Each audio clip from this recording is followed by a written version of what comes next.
Stephen, are you ready? Turn on your mics. Hot mic, hot mic. Hot mic. That was the other day at the fire department. Check. Okay, could we all stand for the pledge? Pledge allegiance To the flag of the United States of America and to the republic for which it stands, one nation, under God, indivisible, with liberty and justice for all. In my head, I got ahead of myself. Okay. Public comment on the potential naming of town meeting room after Christopher Willis. Any public comment? Yes. State your name and address for the record, please. Timothy Willis, 13 J Lane. Good evening, ladies and gentlemen. Thank you for allowing me to speak under public comment for a few minutes. I promise I'll be very brief.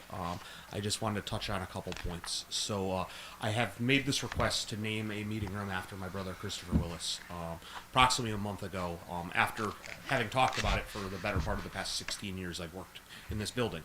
As the people sitting on this board, as myself, someone who works in the building, we refer to the Flaherty room and drummer room on a daily basis. The average citizen may not come here all the time, may not use those, but for me it's just second nature all day long. Meet you in the Flaherty room, meet you in the drummer room. So I do think it means something. So I'd like to speak a little bit about my brother. I know some of you did know him to an extent. I'll give a brief synopsis. So Chris was a volunteer firefighter here in town from the age of 18 up until 24 years old when he ultimately passed away. During that time, numerous certifications, was in the process of, I should say, rising through the ranks. He was a member of Seymour Ambulance. He was actually a commissioner on the board of Seymour Ambulance. Was a very, very active member in both departments and was very involved with his town, many fundraising efforts, many things such as Seymour Middle School. There used to be a first aid and CPR program where all 7th graders received CPR training. All 8th graders received CPR and first aid training, their CPR recert. Chris was very, very involved with that. One of the biggest or highest accolades of his career was on a Saturday morning, I remember quite vividly, December 10th, 2000. There was a call for a motor vehicle collision along South Main Street at the bottom of Colony Road, where a car flipped over and was into a brook there. And he was credited at saving the woman's life, jumping into the water, holding her head above water while they could extricate her. He wound up taking a trip to the hospital, and he fortunately, made it out okay, other than a trip to the hospital. And it was just many of the proud moments we had for Chris. So that was a little background on Chris. Really, where this request comes from is in June of 2002, my brother, there was a tree planted in my brother's honor at 211 Mountain Road, Seymour Middle School. It was back, I know you're familiar with the school, but around the rear left where the loading dock is, there's an area down the bottom. It was planted for him. My parents were there. I was there. A nice little ceremony.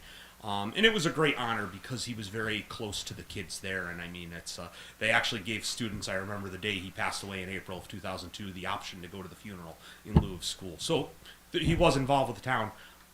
Unfortunately, a few years later, I happened to be there one day and I noticed that the tree was gone and that there was a playground erected in its place for the playscape, I should say, not playground.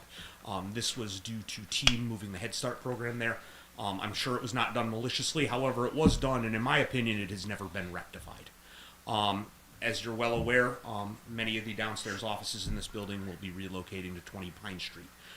When that came up, there was a talk of potentially new meeting rooms, whether here or over there, and I had made the suggestion that if there's another meeting room put in this building, most likely, in my opinion, it would probably end up being my current office. And I had said, what better place to throw a plaque on the wall and honor him? Sorry, of course. What better place than in my office? And at the time, I happened to be having this conversation with Chief Administrative Officer Miller, as well as building official Baldwin and Director of Facilities Tim Connors, and they had said, well, we're going to have this new meeting room over at our facility at 20 Pine Street. And they had suggested, all of them were in favor at that point. They said that'd be a good idea, but there is a proper channel to follow. So it is my request. I understand that this board is the ultimate authority on that. I know it probably wouldn't matter much. My mother was a very sweet woman who was very well liked in this town, and more people seem to know her than me. I know it really bothered her when that park or play set was put in lieu of where the tree was. So again, that is no one's fault, and I know it wasn't done maliciously, but I do believe that this is a good way to right that wrong. So, thank you. Thank you. Is there any other comment regarding naming the town meeting room after Christopher Willis?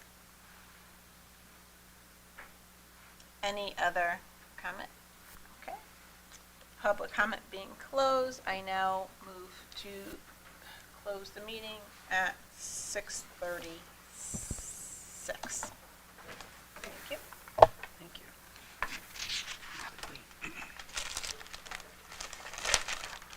Thanks, Tim, for the explanation. Wanted to spell that out for some people who may not know the whole story. Yeah, no, it's important to know. And do you know who the Flaherty room was named for?